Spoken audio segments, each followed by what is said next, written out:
The waitress delivered the doctor's drink, and he took a deflated sip. Jazz. I was into jazz when I was younger, but these days it all sounds far too buzzy.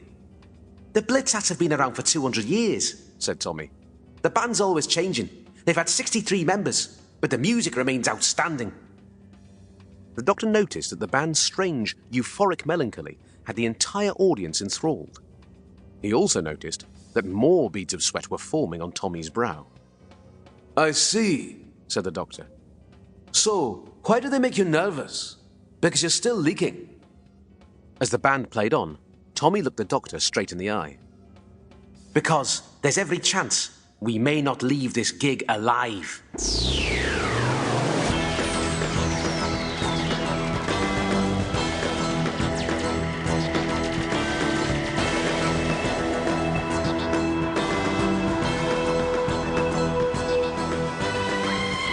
Doctor Who, Rhythm of Destruction by Darren Jones. Read by Dan Starkey.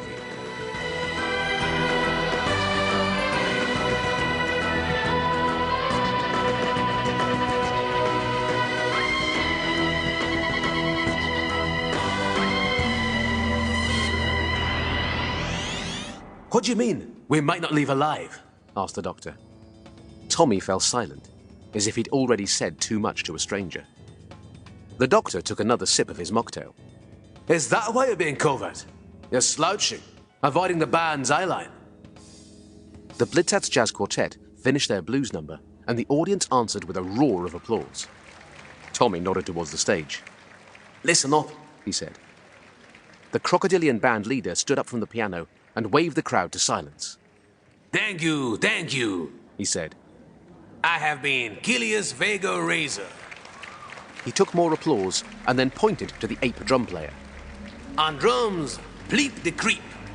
Pleep began to tap out a quiet rhythm across 3 different cymbals. On double bass, Cricket.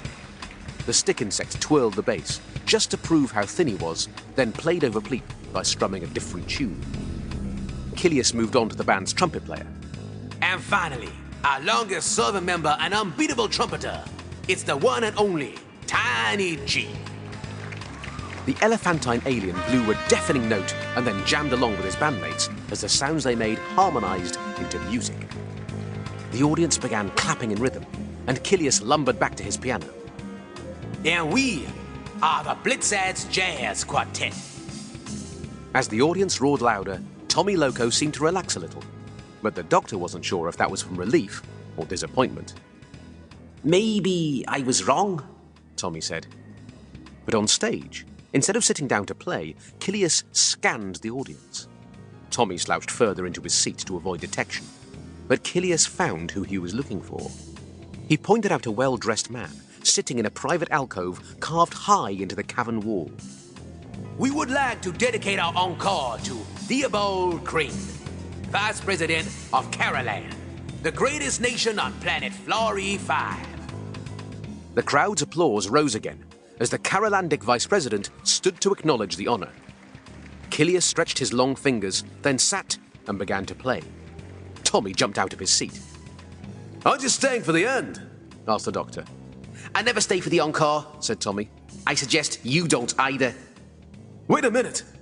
The doctor reached out to stop him, but Tommy rushed past. Whatever's going to happen, you can't stop it. And the young man bounded out and was gone. The doctor considered following him, but his curiosity wouldn't allow it. There was something odd about this jazz band, and he had to stay and find out what.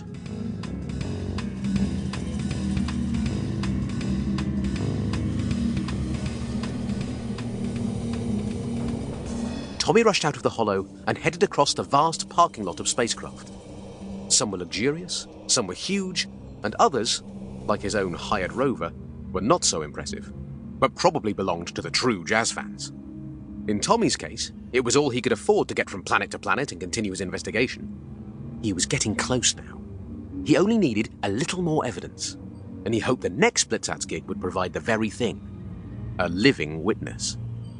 It would be a massive breakthrough, just as long as she wasn't luring him to his death to protect her identity.